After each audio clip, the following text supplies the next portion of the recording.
नमस्कार बंधुगण, आपण मानक स्वागत आमर चैनल को। आज आम आलोचना करिबा एक गुरुत्वपूर्ण विषय। आजिर समाजर मानविकतार महत्व। धन पदवी और सफलता मध्य आमे केउठी ना केउठी मानविकता को हराई बसीछु। तेबे आसंतु जानिबा मानविकता काहेकि आम जीवन और समाज पई एते आवश्यक। आजिर समाज रे मानविकतार महत्व प्रस्तावना। मनीष समाजर सबुठारु बड़ शक्ति हेउची मानविकता। मानविकता हेउची सेही महान गुण जहाँ मनीष को अन्य समस्त जीवठारु अलग करिथाए। यह केवल दया करुणा किंबा सहानुभूति सीमित नुहे, बरं परस्पर प्रति सम्मान, सहयोग, प्रेम एवं सेवा भावर समन्वय हेउची मानविकता। आजिर आधुनिक जुगरे विज्ञान और प्रजुक्तिर अपार उन्नति सत्वे मनीष मध्य मानविकता मूल्यबोध धीरे धीरे कमिबार लागिछि। सेथिपाई आजिर समाज रे मानविकतार महत्व आहुरी बढ़ी जाइछि। मानविकता कौन? मानविकता हेउछि अन्यर दुख को निजर दुख भाबिबा, अन्यर सुखरे खुशी हेबा एवं बिना स्वार्थरे लोकंक सेवा करिबार मनोभाव।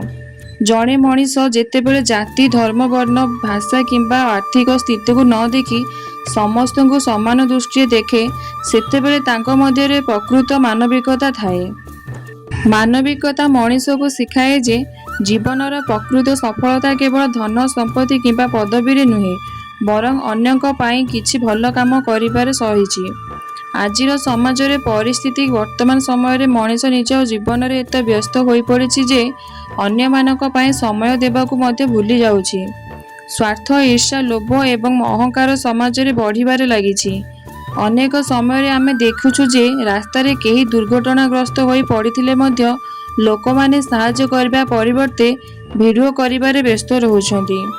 एहा मानविकतार अभाव को स्पष्ट भाव रे परिप्रकाश करे। सोशल मीडिया मनीष को निकटरे करिथिले मध्य हृदयर संपर्क को अनेक क्षेत्र दुर्बल करि दैछि। लोक माने वास्तव जीवन ठारू अधिक उच्च आलो जगत रे निजको व्यस्त रखुचंती। एही परिस्थिति रे मानविकतार मूल्य आहुरी बढ़ी जाए। मानविकतार आवश्यकता। समाज रे शांति प्रतिष्ठा पाई मानविकता समाज रे शांति एवं सद्भावना प्रतिष्ठा करे। जेउठारे लोक माने परस्पर को सम्मान दियंती एवं सहयोग करती, सेठारे विवाद और हिंसार स्थान रहे नहीं।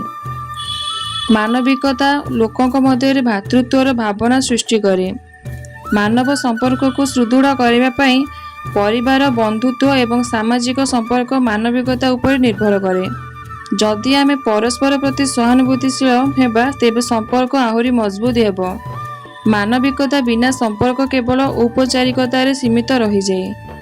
दुर्बल और असहायक साहाय्य पाई समाज रे अनेक गरीब, असहाय, रोगी एवं वृद्ध लोक अछंती जेउ माने साहाय्य रे आवश्यकता रखंती। मानविकता आमको सेमानक पाखरे छिड़ा हेबाकू प्रेरणा दिए। एक छोट साहाय्य मध्य काहार जीवन रे बड़ परिवर्तन आणे। जातीय एकता पाई एक देशर शक्ति ताहार लोकंक एकतारे रही थाए।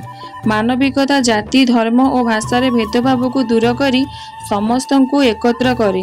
यह जातीय एकता एवं सामाजिक समरसता को सुदृढ़ करे। मानविकतार उदाहरण। इतिहास रे अनेक महान व्यक्ति मानविकतार उज्जवल उदाहरण देइछन्ति। महात्मा गांधी, मदर तेरेसा, स्वामी विवेकानंद प्रमुख निज जीवन को मानव सेवा पाई समर्पित करथिले। सेमानक जीवन आमको शिखाए जे मानव सेवा ही प्रकृत धर्म। कोरोना महामारी समय रे अनेक लोक निज जीवनर विपद को खातिर न करी अन्य मानक सेवा करथिले। डाक्तर, नर्स, स्वेच्छासेवी एवं साधारण लोकों को यही सेवा भाव मानविकतार एक श्रेष्ठ उदाहरण अटे। मानविकता किपरि बढ़ाइबा। मानविकता को विकसित करने पाई आमको छोट छोट कामरू आरंभ करने को पड़िबो। गरीब और असहायक लोकों को साहाय्य करिबा, वृद्ध लोकों को सम्मान देबा, दुखी लोकों को सांत्वना देबा, अन्यर भावना को बुझिबा, क्षमा करिबा एवं भल पाइबा शिखिबा, पशुपक्षी और प्रकृति प्रति दया भाव रखिबा। जदि प्रत्येक व्यक्ति निज जीवन रे मानविकता को ग्रहण करिवे तेबे समाज अधिक सुंदर और शांतिपूर्ण होई परिबो। मानविकता हेउछि मानव जीवनर सबुठारु मूल्यवान अलंकार। धन, संपत्ति एवं शक्ति केबे भी मानविकतार स्थान नहीं पारिबो नाही। ଆଜିର ସ୍ୱାର୍ଥପର ଏବଂ ପ୍ରତିଯୋଗିତାପୂର୍ଣ୍ଣ ସମାଜରେ ମାନବିକତାର ଆବଶ୍ୟକ ପୂର୍ବାପେକ୍ଷା ଅଧିକ ରହିଛି। ମାନବିକତା ହିଁ ମଣିଷକୁ ପ୍ରକୃତ ମଣିଷ କରିଥାଏ ଏବଂ ସମାଜକୁ ସଭ୍ୟ ଓ ସୁନ୍ଦର କରିଥାଏ। ଆସନ୍ତୁ ଆମେ ସମସ୍ତେ ମାନବିକତାର ପଥରେ ଚାଲିବା, ଅନ୍ୟଙ୍କ ଦୁଃଖରେ ସାଥୀ ହେବା ଏବଂ ପ୍ରେମ, ଦୟା ଓ ସହଯୋଗରେ ଏକ ସୁନ୍ଦର ସମାଜ ଗଢ଼ି ତୋଳିବା। ଏହା ହିଁ ହେବ ଆମର ପ୍ରକୃତ ସଫଳତା ଏବଂ ମାନବ ଜନ୍ମର ସାର୍ଥକତା। ପ୍ରିୟ ବନ୍ଧୁଗଣ, ମାନବିକତା ହେଉଛି ମଣିଷର ସବୁଠାରୁ ବଡ଼ ଅଳଙ୍କାର। ଯଦି ଆମେ ପରସ୍ପର ପ୍ରତି ପ୍ରେମ, ଦୟା ଓ ସହଯୋଗର ଭାବନା ରଖିବା, ତେବେ ଆମ ସମାଜ ନିଶ୍ଚିତ ଭାବେ ଏକ ସୁନ୍ଦର ଓ ଶାନ୍ତିପୂର୍ଣ୍ଣ ସମାଜରେ ପରିଣତ ହେବ। ଆସନ୍ତୁ ଆମେ ସମସ୍ତେ ମାନବିକତାର ଦୀପ ଜଳାଇ ଅନ୍ୟମାନଙ୍କ ଜୀବନରେ ଖୁସି ବାଣ୍ଟିବା। ଭିଡ଼ିଓଟି ଭଲ ଲାଗିଥିଲେ ଲାଇକ୍, ସେୟାର ଏବଂ ସବସ୍କ୍ରାଇବ୍ କରିବାକୁ ଭୁଲିବେ ନାହିଁ। ଧନ୍ୟବାଦ। ଜୟ ଜଗନ୍ନାଥ।